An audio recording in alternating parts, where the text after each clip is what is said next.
All right, good afternoon, everyone. Let me try it again. Good afternoon, everyone. It's a pleasure to welcome you here to the SciTech Lecture Series, March 2017 edition.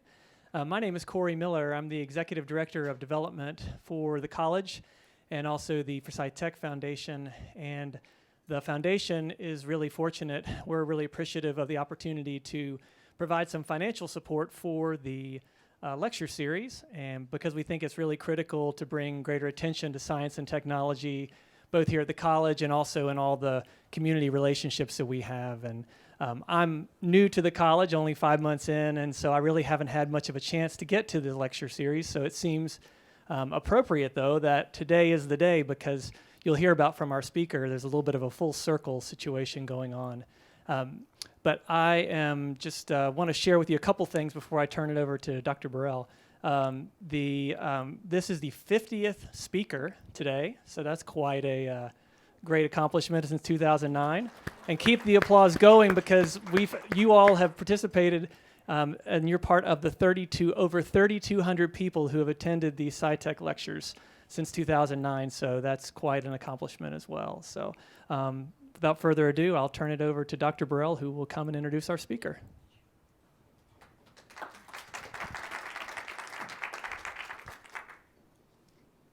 Thank you, everybody. It is with pleasure that I introduce Dr. Amy Greeson as our speaker for today. And I'm just going to tell you a little bit about her. She is a registered pharmacist for 25 years. And this includes experience in integrative medicine. Her work involves the study of healing methods and plant-based medicines that are indigenous to many remote areas of the world. And so because of this, she has traveled extensively. She has gone to places like the Amazon, the Andes, Ecuador, Papua New Guinea, the Republic of Congo, Costa Rica, and many other places. So she's well-traveled. In 1990, Dr. Greeson graduated from UNC Chapel Hill, the School of Pharmacy, and while at UNCG, she was president of the UNCCH Pharmacy School, the Academy of Students of Pharmacy, and this is the student branch of the American Pharmaceutical Association. At UNCG, she was awarded one of the prestigious National Pharmacy Internship Research and Development at Burroughs Wellcome Pharmaceutical Company. She also did an externship with the Public Health Service, which led her to work in Anchorage, Bethel, Alaska. And eventually she returned home to North Carolina, where she joined the family business. And in 2006, she founded she's actually founder, and she serves as the executive director of Healing Seekers, which is a 501c3 nonprofit organization. And that creates unique educational material for school systems and educators. Now, in 2007 to 2008, Dr. Greeson was the co-host of Global Healing Radio, an internet show which was connected to people from over 40 countries. Because of Dr. Greeson's work in remote biodiverse countries and in with indigenous people for novel medical treatment, she has been interviewed by NPR on many occasions, the Australian Public Radio, and numerous press organizations including the International Policy Digest. So I actually listened to Dr. Greeson's talk in 2014 when she came here to the C3BC National Conference, and her talk was very intriguing, very interesting. So I know that today she's going to deliver one of her many enjoyable talks. So I invite you guys to listen, because you're going to learn a lot. Welcome again, Dr. Greeson. Thank you.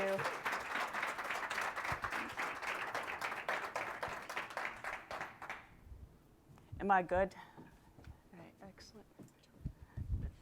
That was one of the most detailed introductions. I'm over here going like, wow, where did you get that information from? So thank you very much. There's a snail, and it's called the cone snail, and it's known as the slowest assassin in the world, and it's also been nicknamed the cigarette snail. because once it stings or envenomates you, you have just enough time to smoke a cigarette before you die. So what happens is the snail moves very slowly along the ocean floor. And when its prey, usually a small little fish, swims by, in a nanosecond, it harpoons this complicated cocktail of about 50 to 100 different compounds. Immediately, the fish is paralyzed and it quickly dies.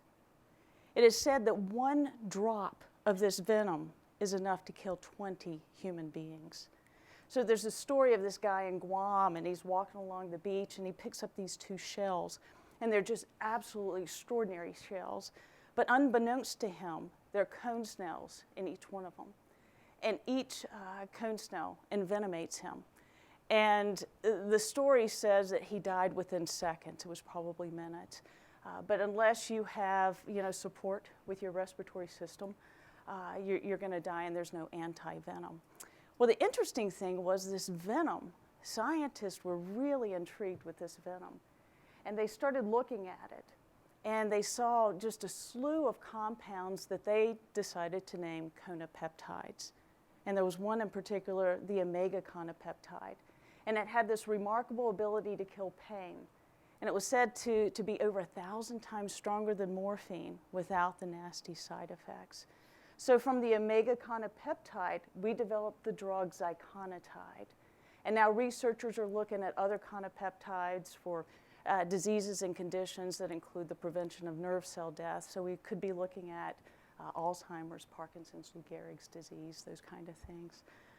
And then there's the pufferfish, which I'm sure you've heard about. The pufferfish has a bacteria, and that bacteria produces a toxin that we call tetrodotoxin. Tetrodotoxin is one of the world's deadliest toxins, natural toxins. It is said that it's about 275 times deadlier than cyanide and over 3,000 times stronger than morphine. So, the researchers were intrigued with this. The tetrodotoxin, what it does is it attacks the nervous system, and it will induce a paralysis and sometimes an instant coma. So researchers started looking at this. And what they noticed was one of the actions was it inhibited the chemical regulated sodium gates at the neuromuscular junction. Okay, so they started looking at it for pain. And they created this drug, they called it Tectin, and they started using that for cancer patients. So these cancer patients were in just excruciating pain. And the opioids weren't hitting their pain. So they were using the Tectin and had fabulous results. The other thing was they didn't have the addiction potential. So it went all the way to stage 3 clinical trials. And the results at stage 3, I'm not quite sure what happened there, but they weren't up to par to continue on. So they withdrew those studies, and now they're looking at some of these other compounds for other diseases and conditions. So we hope that we're going to see some nice things to come out with that in the years to come. How many people like sushi? Have you heard of Fugu Sushi, right? So Fugu is a delicacy. They say it's absolutely incredible. But this is the sushi of the pufferfish. And so it's delicious, but you play this chance of life and death, right? Every time you eat it. Because if it's not prepared correctly, you can die. So have you had it? Really? Is it as delicious as they say? Wow. Oh, man. You're braver than me. But then, yeah. And then if we go into the forest, in the jungles, which is my favorite place in the world, there's a fungus. And this fungus, when it has an opportunity, will latch onto an unsuspecting insect. And it bores a hole in the exoskeleton, and its mycelium invade the organs. And it's like this creature from outer space. I mean, it's just a grotesque glob of, it doesn't even look like an insect once this fungus really takes hold. Well, the interesting thing to the scientists was that this insect continued to live, even though it looked like it should have died a long time ago. So they started looking here. They found a chemical, some compounds in there that lowered the immune system. So from that, we created the drug cyclosporin. If you have an organ transplant, you know somebody who's had an organ transplant, you can thank this fungus and resultant drug because that's what made organ transplants so successful. And if you've seen the commercials on Restasis, the eye drops, also cyclosporin. So if you think of all the species on planet Earth, you know, the birds, the plants, the microbes, those organisms in the sea, what percent do you think we've extensively studied for their medicinal value?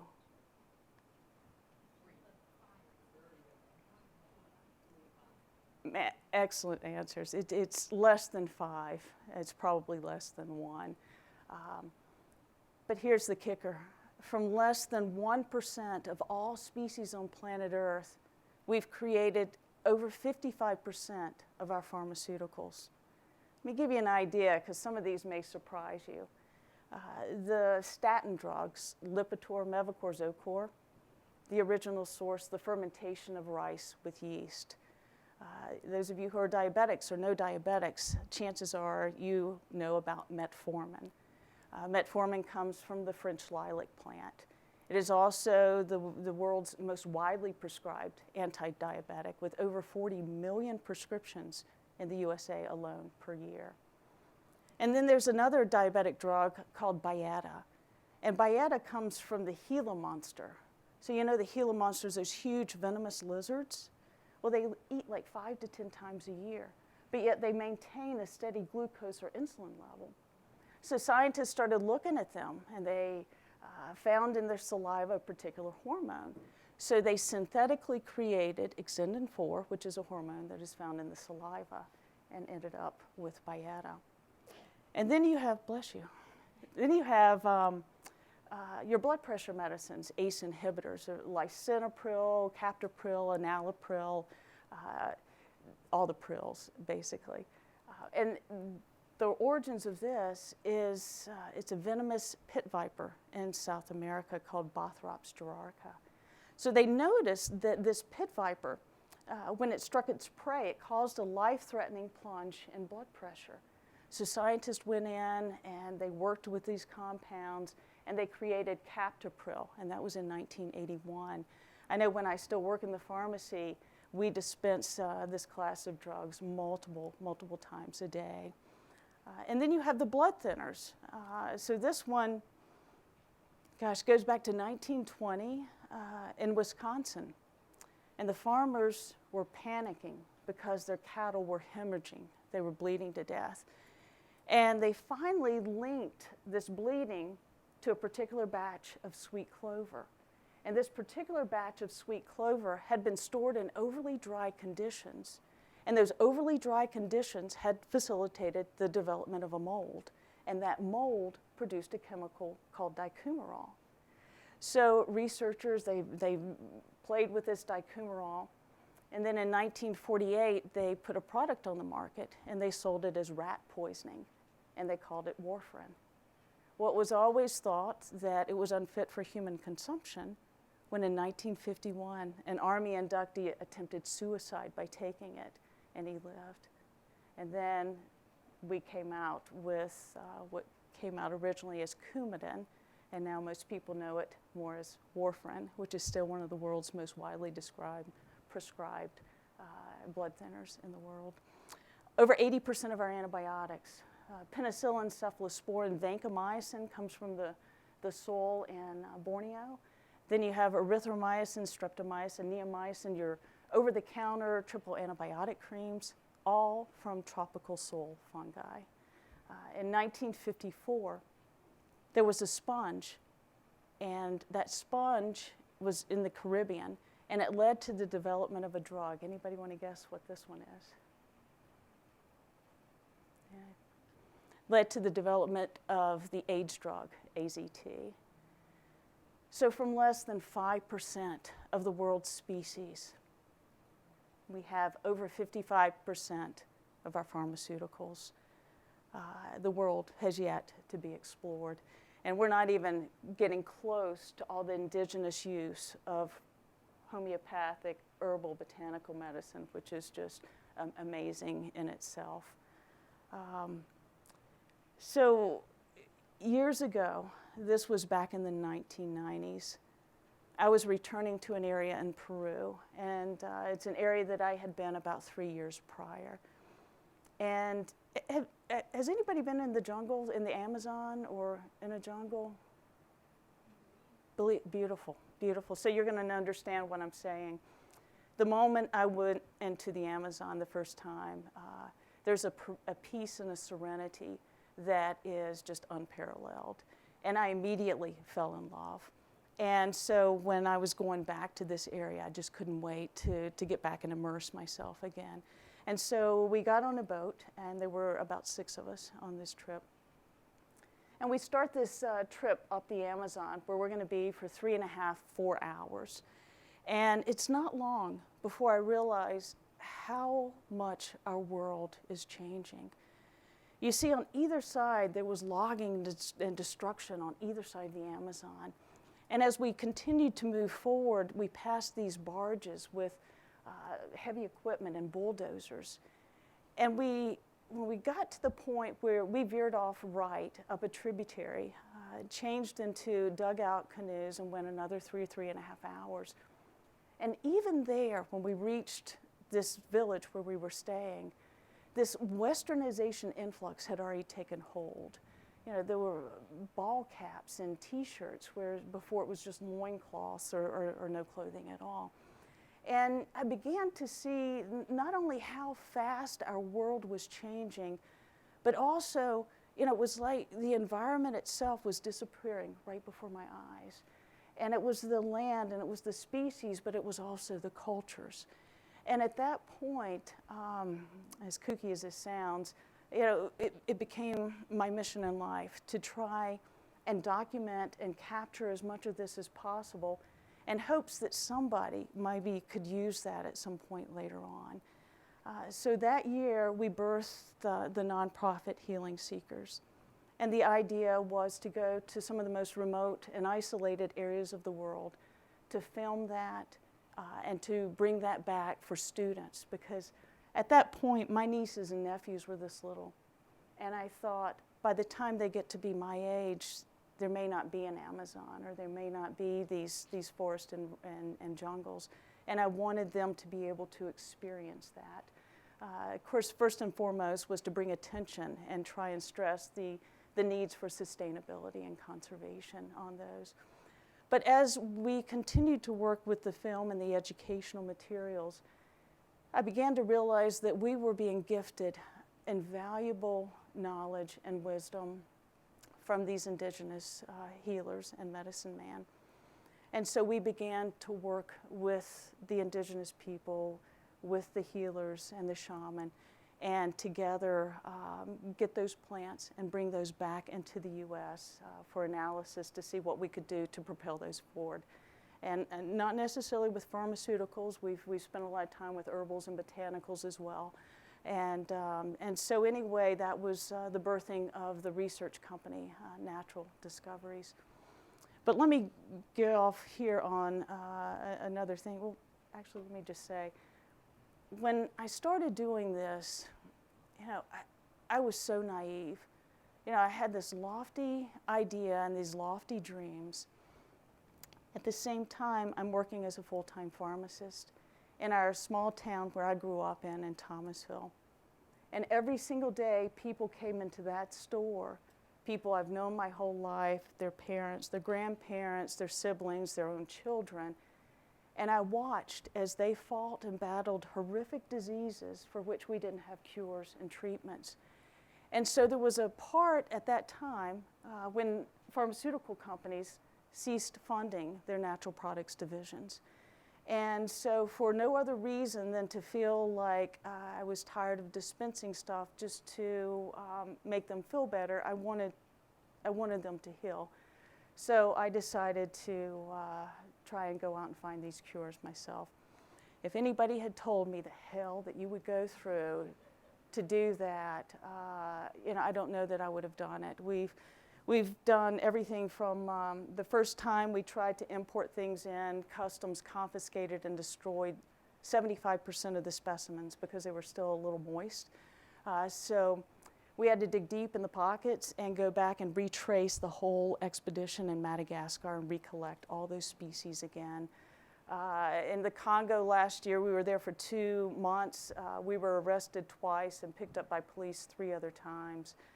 We've been on roads, some of the most dangerous roads in the world in Papua New Guinea, where we had to hire armed guards, I guess. And what you do is it's really amazing now that I'm here and I'm safe, but you go really like a bat out of hell down this road, and you're going about 90 miles an hour.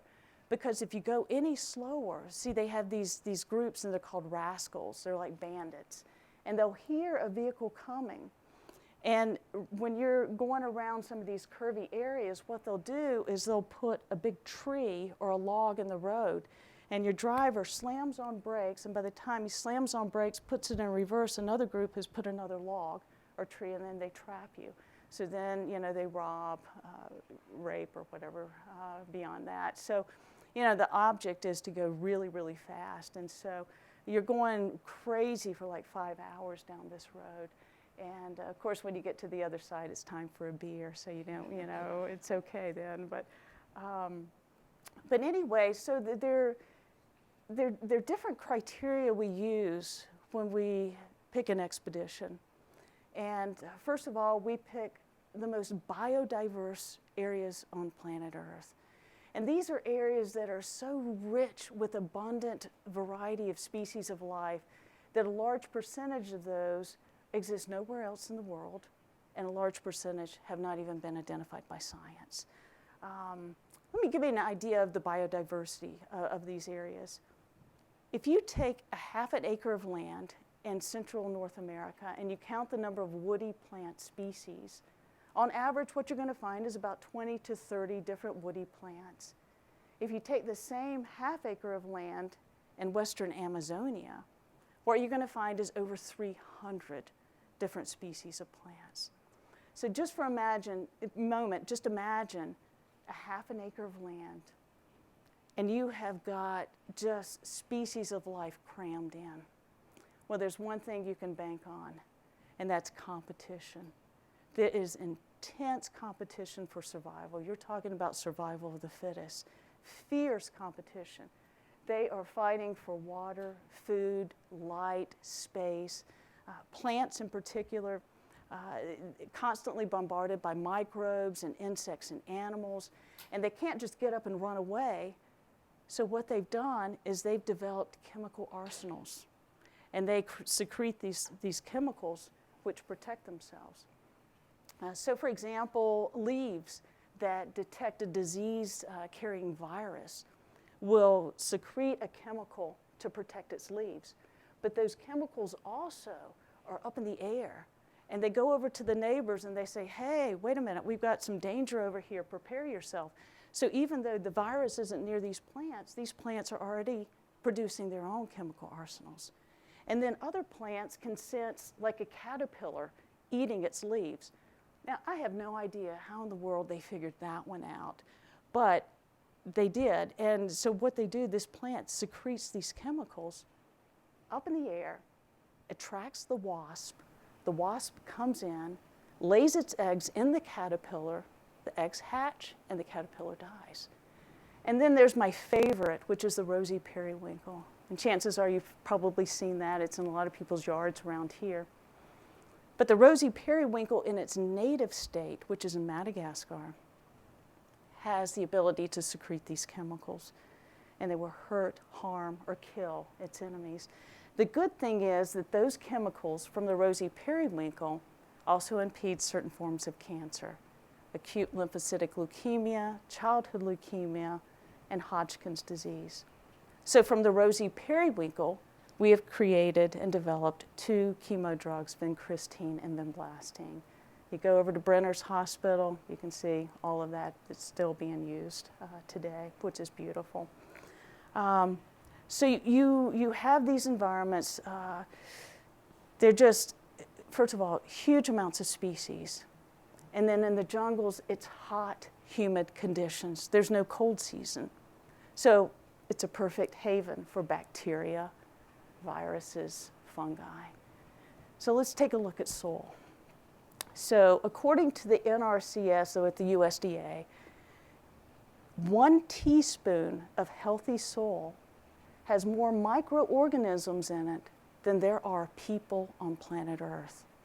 And I still can't wrap my mind about that. But if you look at bacteria, for example, bacteria can reproduce and evolve extraordinarily fast, making resistance to it almost a mathematical certainty, right?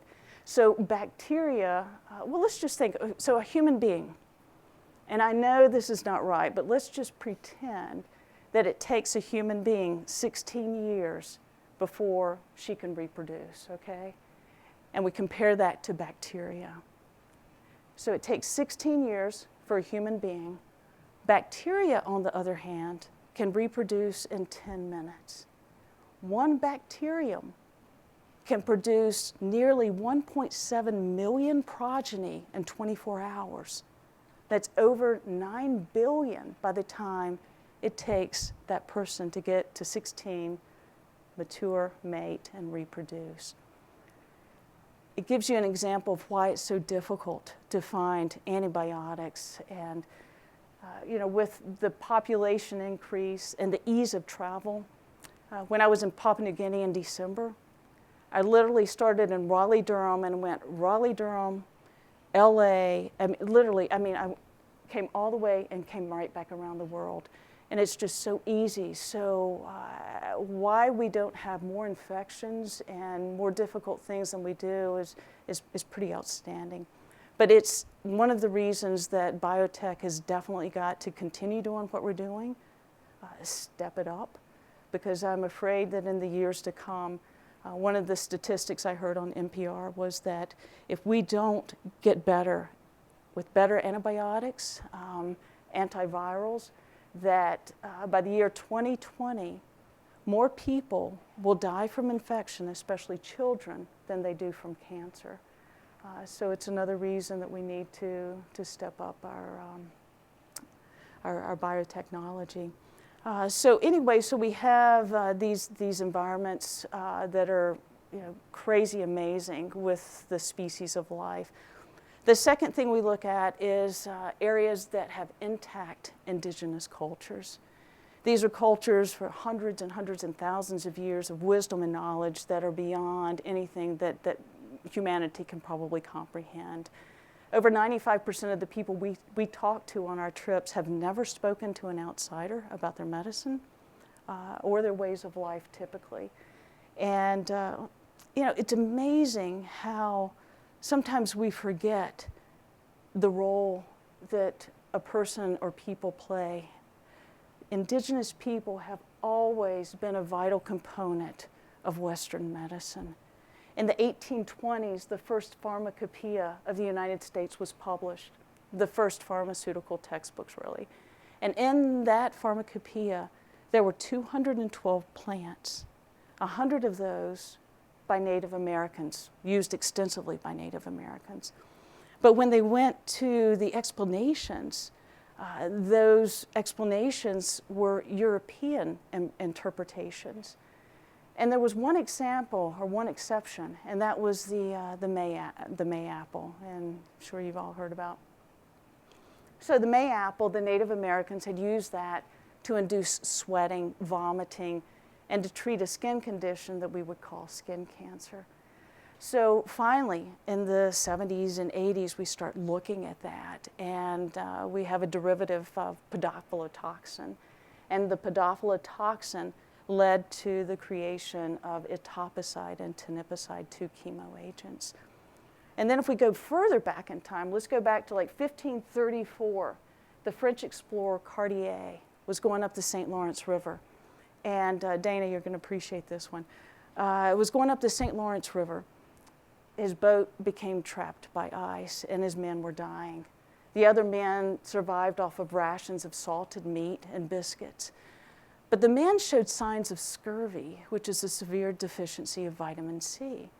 So lo and behold, they come across this Native American. And the Native American says, make a tea from the pine needles and the bark of this particular tree. And so they did, and the men drank that tree, and they healed and survived. Well, 400 years later, a professor by the name of Moscalier was going through Cartier's notes, and he became intrigued with these needles and this bark, and he started studying it. And he patented an extraction method of pulling out certain compounds called proanthocyanidins. These are probably in the news a lot, antioxidants, very strong antioxidants. And one of the companies that's in North Carolina that you probably heard of, Market America, which is in Greensboro, has a product called OPC that is based on this pine needles. And to my knowledge, they still extract that from the tree. It's a very detailed process.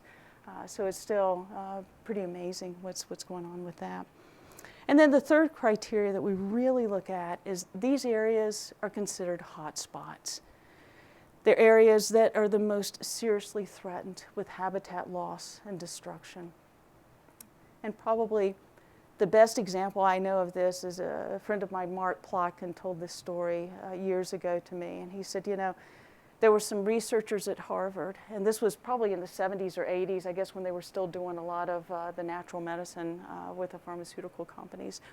But they went to Indonesia, and they collected a bunch of these specimens, and they came back to the laboratory, and there was this one specimen, and it just knocked the socks off of HIV. And they were like, oh my God, this is the most amazing thing ever. So they go back to collect more specimens. But when they get there, they realize that the tree is no longer there. The whole area has been destroyed. And to this day, we have yet to find that particular species of tree. We were talking beforehand about the movie with Sean Connery and Medicine Man, and that story is so true. We see that every single time we go back to these countries. We see the mining and the logging, and in Madagascar, the people use a slash and burn practice for their own livelihoods that's taken away their land. In fact, Madagascar, the erosion is so bad that the soil is red, and it's going into the ocean, and they say from space it looks like Madagascar is bleeding to death. It's just a pretty remarkable thing. But we're at a critical time in our world. And this is the problem. We know how powerful nature is. We know its gifts. We know that we've yet to tap the potential of nature. But every single day, and as we sit here, we're losing these resources, these species, and these indigenous cultures. I'll tell you this last story, and then, Russ, I'm not sure where we are on time, but there's a tree. It's called the Pacific yew tree, and it's in the Pacific Northwest.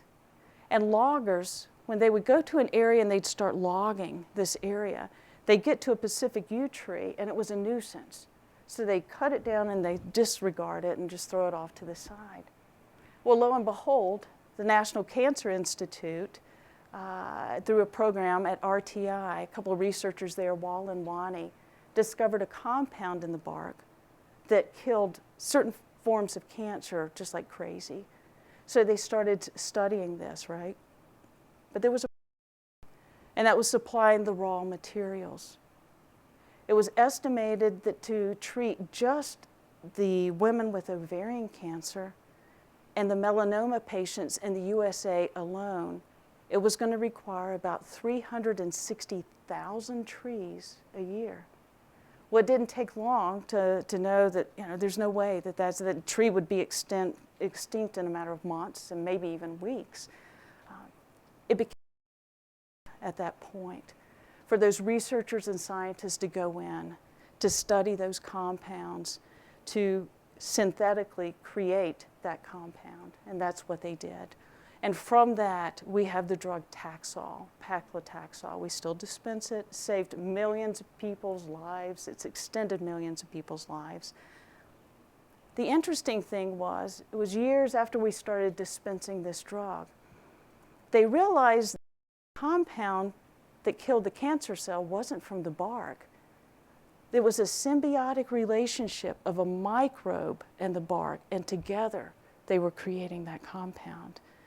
And I think that that's such a beautiful analogy for biotechnology and for, you know, our world, and that we've got to work together. We've got to utilize the strengths of every member of this global health team. And I think then and only then will we realize what ultimate healing and healthcare is for our planet. Russ, I'm not sure where I am on time, so what's... Really? 10 minutes? I thought maybe I'd show you one of the videos at least of what we do. This is from Madagascar, early ones that we did. But I just love this healer so much that I always like to show this. And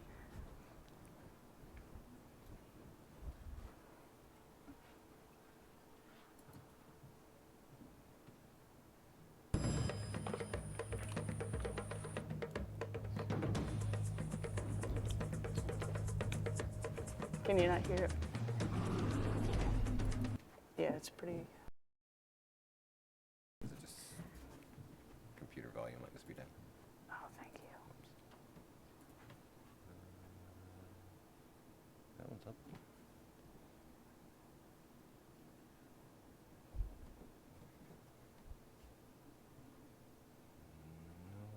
idea.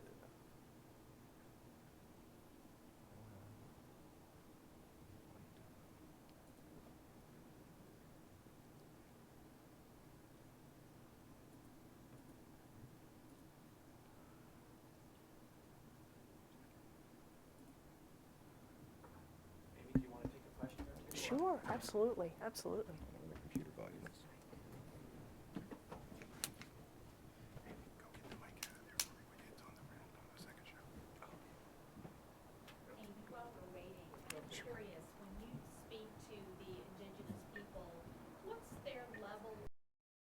Are they territorial about their information? Are they mostly free to share? Kind of, what's the characteristics? It's a great question. Our experience has been, they've been wide open. One time along the Sepik River in Papua New Guinea, there was a chief that was a little hesitant to talk to us, but then he learned that we were talking to others, and so he sent for us to come back. My understanding is, I haven't been back to the Amazon in quite some time, but I know that lots of areas down there are more commercialized now, which is a shame. But it's interesting because when you go into these areas, a lot of times, well, there's probably been about 6 or 7 villages we've stayed in that have never welcomed white man before. And so, and this is going to sound really woo-woo-y, but I think that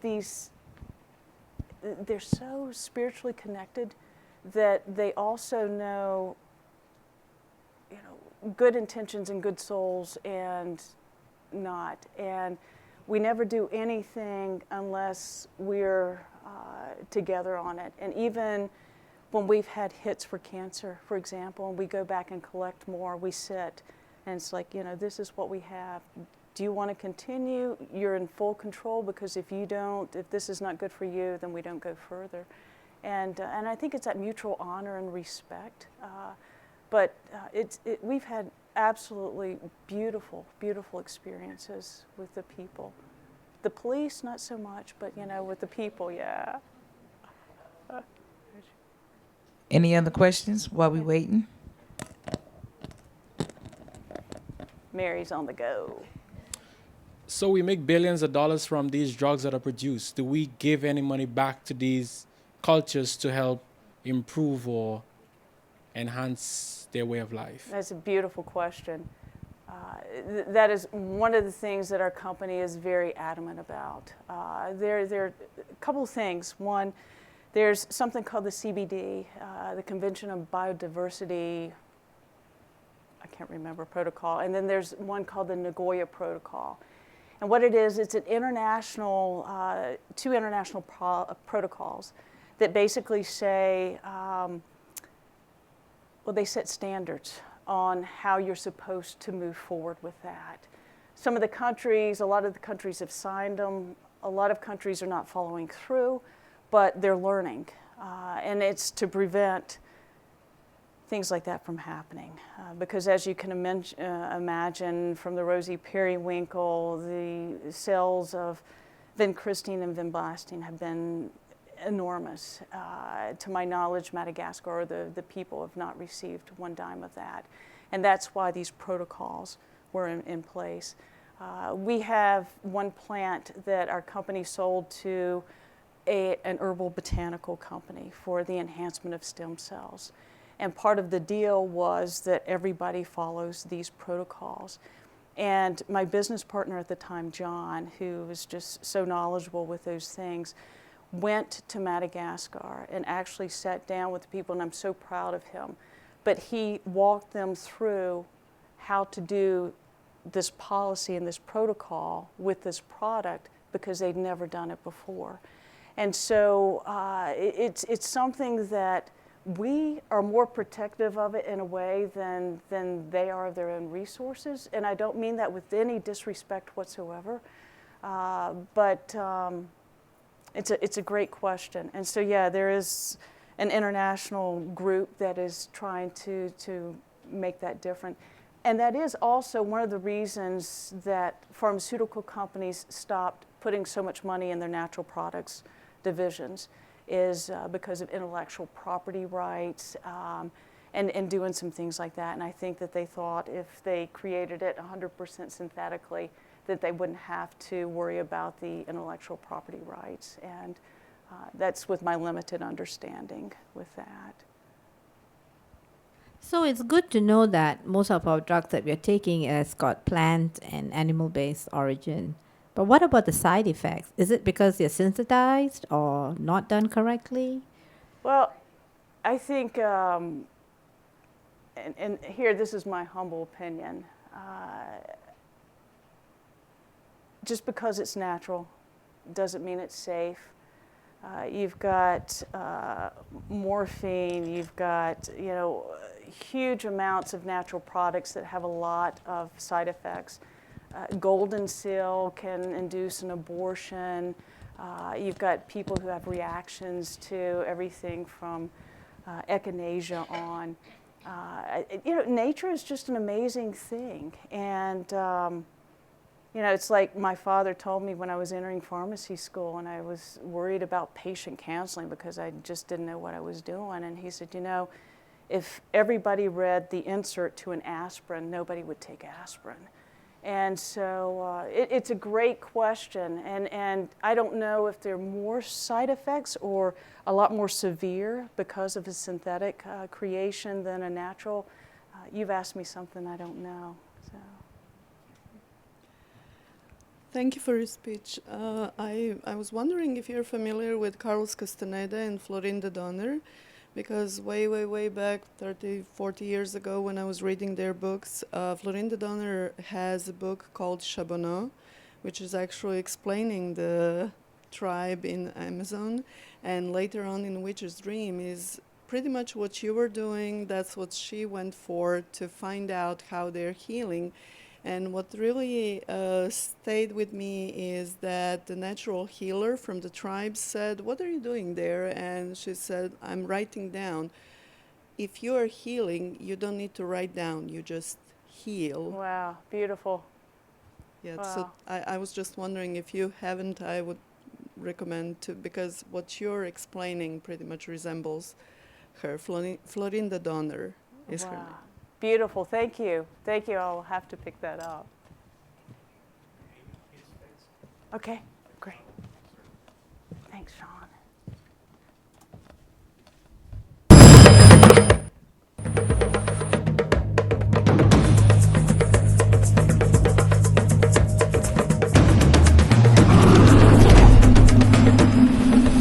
We're on our way to Diego, and we decided to stop by this lake Antana. And this is a very, very sacred ground, and we have to be very careful what we do here. You can see that they sacrifice zebus here. This could be for any kind of sacred ceremony or juru, which is their term for a prayer. The zebu, which is a type of cow, signifies wealth and plays a very diverse role in Malagasy life. The zebu provides food, labor support, and are sacrificed during ancestral ceremonies. And you will notice that always the head of the zebu is faced in the east, and that's the sacred direction. The Malagasy people not only revere their elders in life, but in death. They believe that their ancestors appealed to God on their behalf, and that the relationship from life continues on after death. This reverence for the elderly translates into strong familial relationships. The locals here believe that the crocodiles within this lake contain the spirits of their ancestors. And there's a story that's told that there once was a village that was right here. There was a guy, a witch, that came through the village, and he was very thirsty. And he asked the village people for something to drink, and no one would give him anything to drink. When he left, he sort of put a curse on the village. Not long thereafter, there was a humongous flood, and then the village people became the crocodiles. So the people here now believe that these crocodiles are actually their ancestors. They've even gone so far as to name each individual crocodile by saying, oh, there's grandfather so-and-so, or there's grandmother so-and-so. These guys are getting ready to sing because apparently the crocodiles love music, so they're going to sing, and hopefully the crocodiles are going to come up, so I'm going to join them.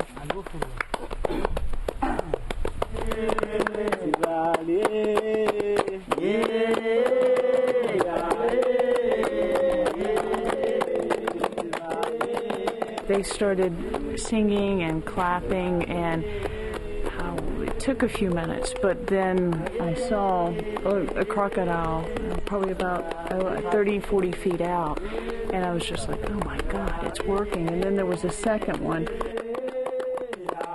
and we didn't even have any meat or anything to entice them, so it was strictly the music and the connection between the two that called them in.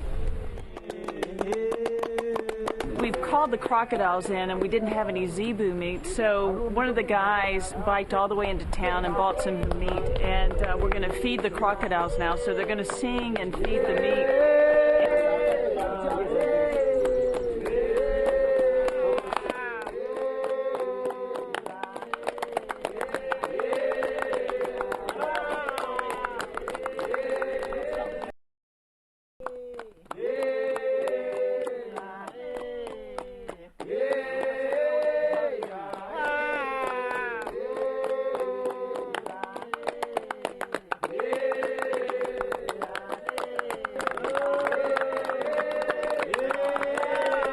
Our gut impression when we got here was to be real careful because of the crocodiles and I guess stories that we've heard. But we saw two young girls go down with fishing poles just right through the woods, right up to the lake.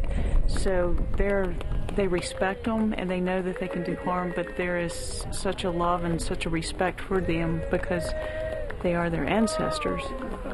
They don't have the fear that we often do. It really was one of the most amazing things that I had ever seen. And it just makes me respect these people and their traditions even more. I loved it. I loved it.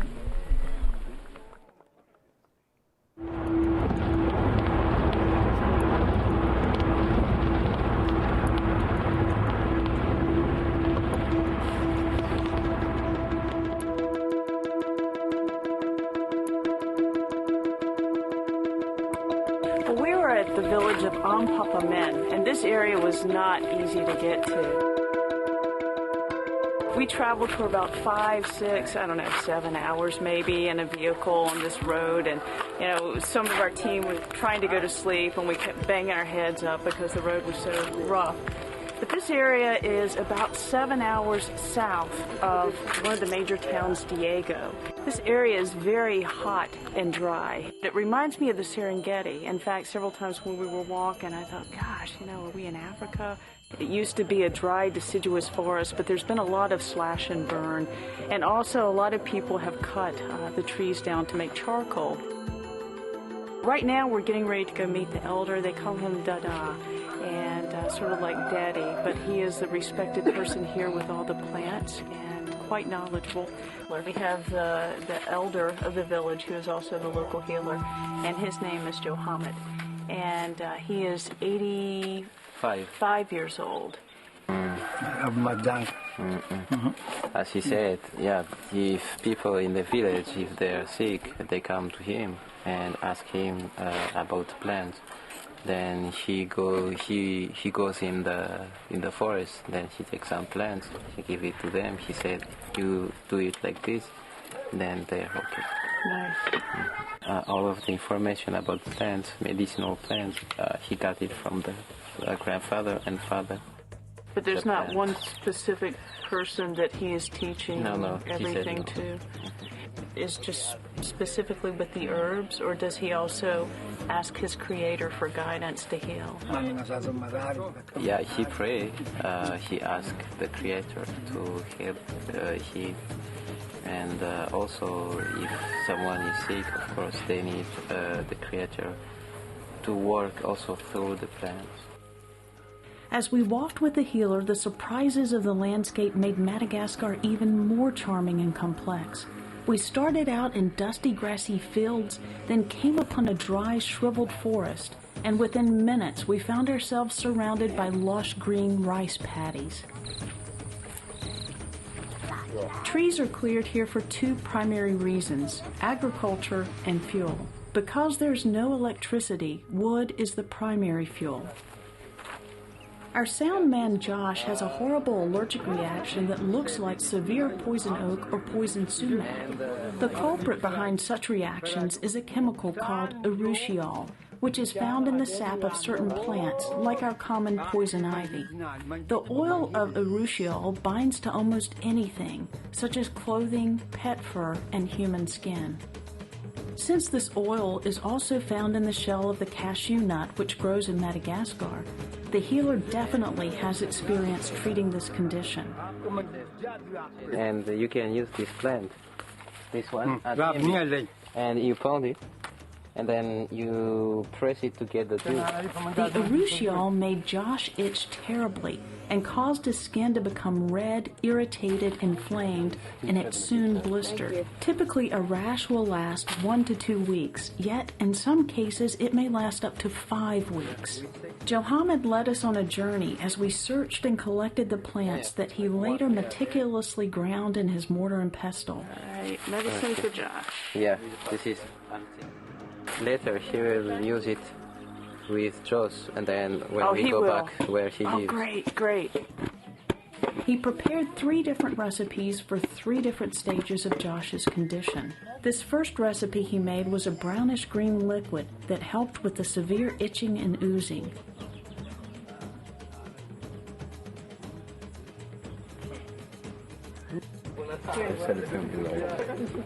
Two days later, he used a different combination of plants that helped with the drying stage. So it is a different plant than what he used. And finally, his third recipe was a yellow mixture, which interestingly contained a root called turmeric that finished healing the area and restoring Josh's skin to normal and without scarring. That looks so much better, Josh. As I watched Johammed leave, a sadness came over me. I realized more than ever that as a traditional healer and elder, he is one of the most threatened species on Earth. And unless something changes soon, this library of wisdom and knowledge will be lost forever.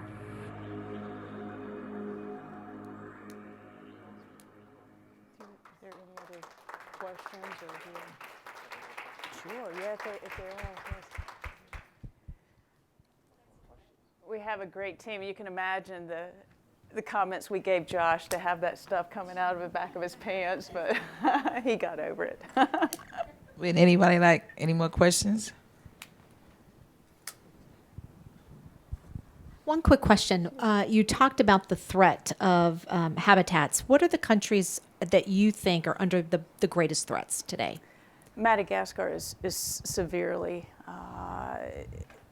and every time that we go back to Papua New Guinea, there's something else going on. We had a plant that had activity against cancer. We went back to collect more specimens of it, and we weren't able to go in. There was a oil gas company that came in, and the oil gas company sold land, or they bought the land from the people.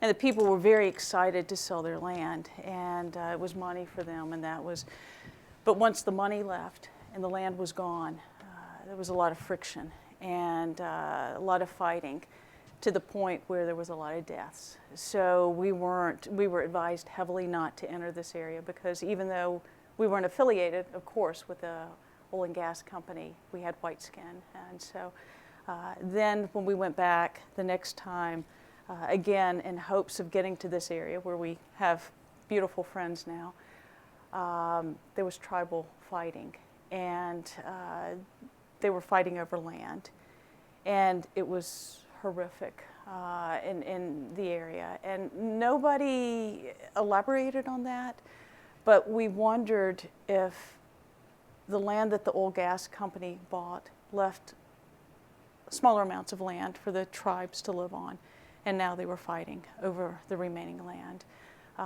So, you know, it's a disheartening thing in a lot of ways, and you know, people, we've always heard for years and years and years, the people want development. They want the mining. They want people to come in because they want to be like these other countries that they've heard about. And unfortunately, they don't realize the gold that they have, you know. And so it's a tough thing to witness, and we see that more and more each time. Yeah.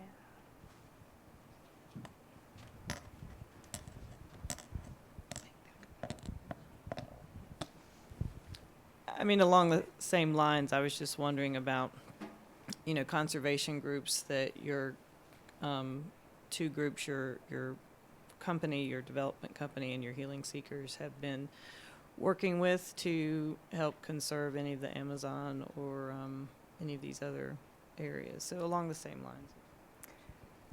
For us, we're still a small company in the scheme of things.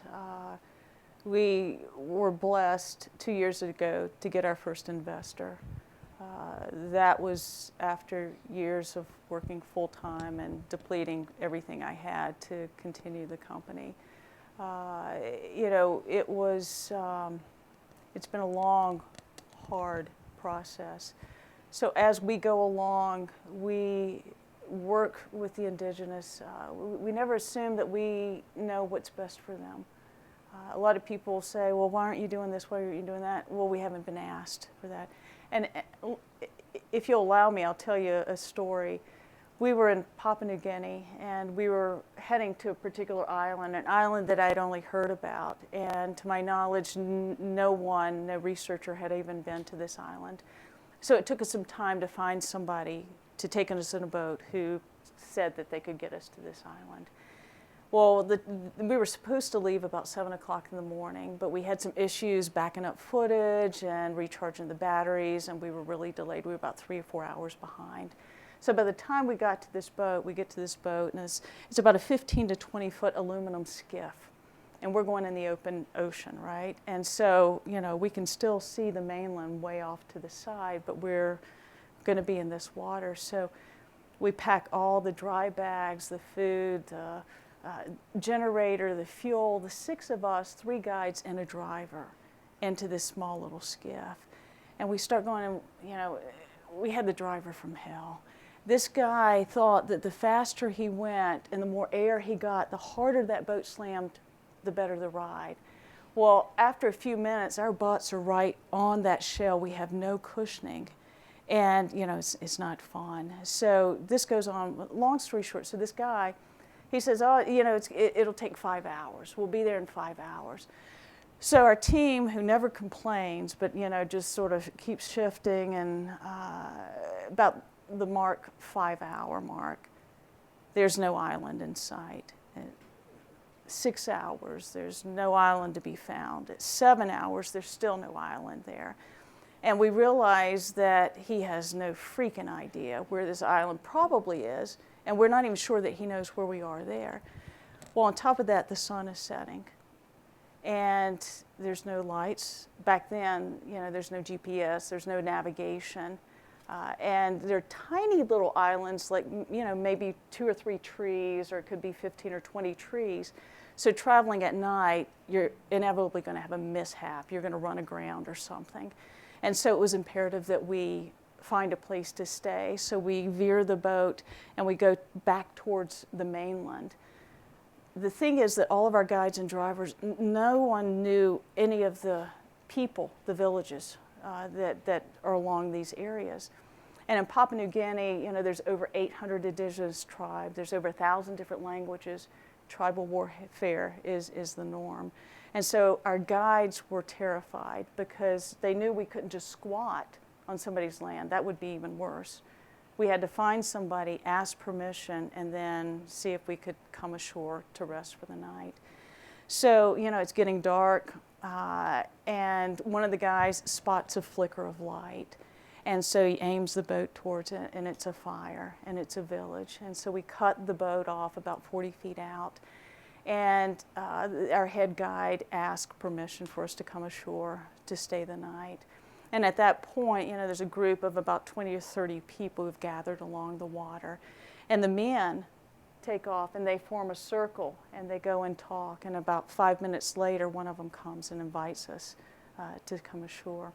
So when we land, these people are beautiful. The kids are running around. We're laughing. We're giggling at them as we're pulling up. But as I grab the first bag, my guide grabs my arm and he says, "Tell your team to stay close. We don't trust these guys." So the village gave up a hut. One of the families gave up a hut, which was unbelievably kind for us to stay in. And that night, our guides slept outside at the entrance. And of course, I didn't sleep all night after hearing that. So every time we'd hear the men of the village, there was like spontaneous rustling at the front of our hut and the little whispers of our guides. And this went on back and forth all night long. And then daylight came. And I have to admit, I felt ashamed for being afraid because these people had been so kind, had opened up their homes to us, a hut to us. And I realized as I laid there, they were probably more afraid of us than we ever were afraid of them. And the men probably had stayed up all night long to protect their women and children from us. So the next morning, the women insisted on preparing breakfast for us or food for us. And we ended up staying the majority of the day. But before we left, we sat with the chief and I asked him, I said, you know, we hope to get back here someday. I mean, I'm hoping we can find out where they live because we had no idea where we were. But when we do, what is it that we can do for you? What can we bring you? What can we do for you as a thank you and as a gift back to you? And without hesitation, I was thinking, oh, you know, they loved our walkie-talkies, the boat, you know, our clothes, all this stuff. Without hesitation, his response was education. They had heard that other villages along the shores, that their kids were being educated, that they had heard that people from the outside world were coming in and educating them, or that somehow their kids were being allowed to go somewhere and be educated. And they wanted their kids to have the same opportunity that they heard these other kids have. And it just changed the way we felt about a lot of things. I mean, it really changed your heart with things. But so anyway, we got back in the boat and, you know, we're waving to each other until we can't see each other any longer. But not only did our driver horrifically underestimate the amount of time and the location, he had also underestimated the amount of gas. So 30 minutes out, we're using the last container of petrol. But thankfully, these guys had confided in the people of the village. They hadn't told us that yet. And these guys said that there's a man that's down a good ways. If you can make it to him, he can get you some black market gas. Well, they didn't call it black market, but that's what it was. And I don't know if you bought black market gas, but this is not something you want in the middle of nowhere. There's no other way for us to get back to where we came except for this boat, right? And so we find this guy, we go inland, and we get this petrol, and it's good gas. And so we end up getting to this island.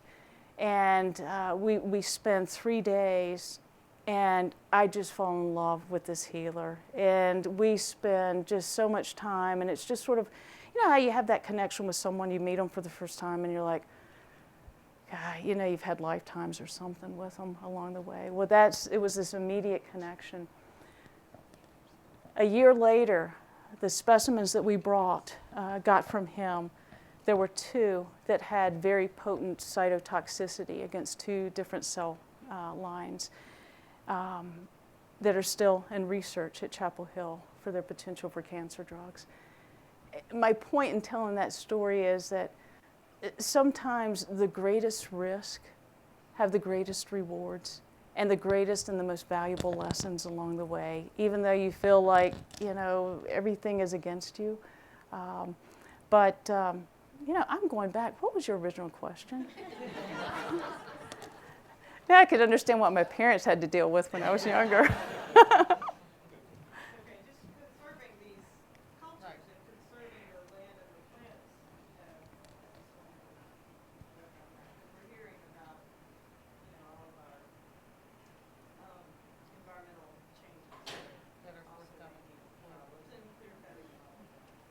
I think one of the beautiful things with this, anyway, is that people love their land.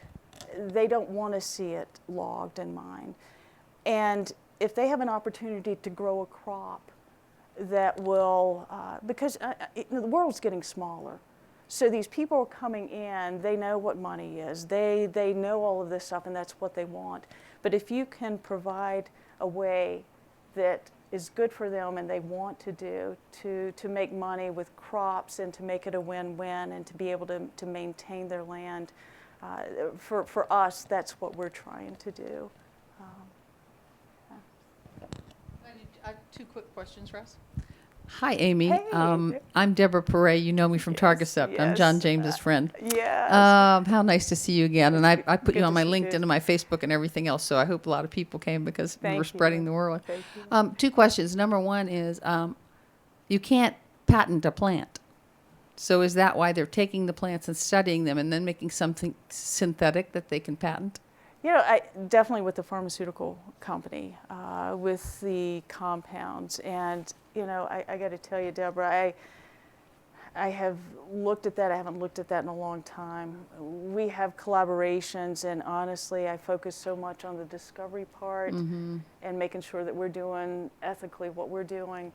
But yes, it is. It's the point where it gets to the isolation and fractionation of those compounds that, and I can't, there's, I don't know if Russ could. Russ is right here. He's right there. Could comment on that. There is something, yes. And then yes. my second question is, how can we help? With, We have a nonprofit, can we donate? oh, thank you, thank you. Yeah, I'm a Thank- Can we find causes that you believe are ethically doing what could do something with our money, our time, or our energy? I think there's a lot of great ones out there. You know, our research company is a for-profit, but the educational is a nonprofit. Again, it's focused on education, and you know, that is something that I don't know. I don't think I mentioned anything about this, but the nonprofit Discovery Channel, Discovery Communications, uses all of our videos. It's something that they were intrigued with because of the Indigenous healing. It's an area that they had, and so they're using those things. Another company in Chicago, New Dimension Media, So basically all that to say that the videos are available in over 100,000 schools in the U.S. Right now. And so, you know, what we're doing is we're trying to bring a lot more awareness to these areas and pushing the sustainability through education. The other thing that we're doing is with the Congo expedition, one of the biggest things that we dealt with was perseverance. And it was one challenge after another, after another, after another. It was unreal. Never experienced anything like that in my entire life. So the materials that are coming out of that is more of an emotional learning. It's telling the kid who has a physical limitation or a mental limitation, you know, you can overcome that. You can still do anything in the world you want to do. Just keep putting one foot in front of the other. And when it's too much for you to handle, you know, that's what teamwork's for. And so there's a whole new area in education now that is about the emotional learning. And it's, you know, supporting these kids who go to sleep and they haven't eaten. Single parent families that these kids maybe don't have that support that perhaps I had when I was younger. And to be able to encourage them in ways, while they're discovering the world out there, they're discovering the world within themselves. And once they connect with that passion, it's unstoppable as long as it's continued to be supportive. And so that is a huge thing that we're doing. It's not, we're hitting those scientific subjects, but even more important is let's go inside. Let's see how, you know, every single species in life and every creature and every human being has a purpose, and everybody has the ability to change the world. And you can see that from a mold, but you can see it in a the third grader who maybe has dyslexia and thinks that they, you know, can't make it through. So anyway, I've gotten off the course, but that's a big thing that our board is trying to push. But there's a lot of beautiful organizations out there that are doing great things. Amy, one more question, very quickly, please.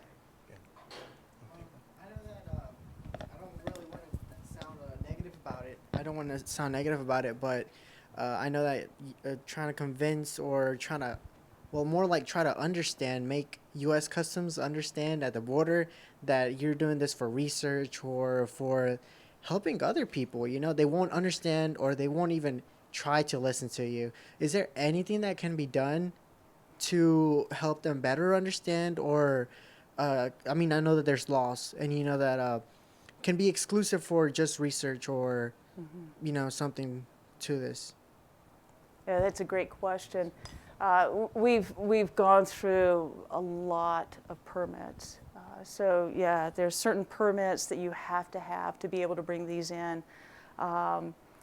We've worked with the FDA because there is a fruit in Bolivia that we are importing and have researched. And so yeah, there's tons of permits even to get it out of the country. So you've got to go through the export process in the country and then through the import process here.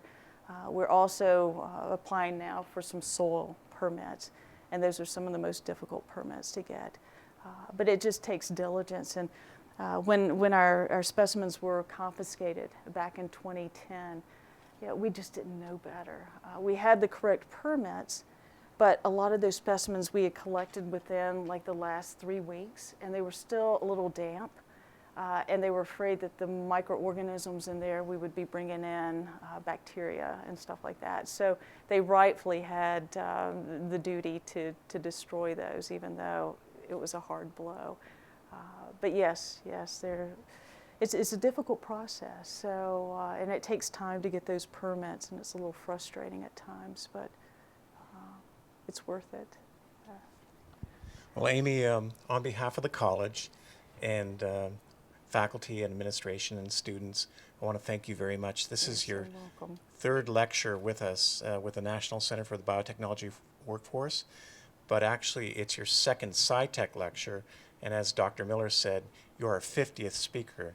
So in honor of your presentation today, we have a couple of things we would like to present you with. Oh, And one is a frame certificate, and Mary's going to hand you that. Oh my God, that's Yeah. beautiful. And the other one is in honor of tomorrow, which is St. Patrick's Day. We have some Oh. flowers. Hopefully you won't be allergic to them. No, no. That's the one thing. I have allergies here, but I've never had allergies in any jungle. You're a Isn't very that brave amazing? girl. I'd like to meet your parents, please, because I want to know how parents could have given you the courage to do what you do. It's fantastic. Oh, And thank you very much for Thank you. coming today. I really appreciate I've it. enjoyed Thank you. it. Thank you so much. Thank you. Thank you. This is spectacular. Oh my God, Russ, thank you. Thank you so much. Please stand and take pictures. Oh my God, yes. Some of you may want to take a picture with Amy. She's here. Beautiful. She'll take a picture. God, man.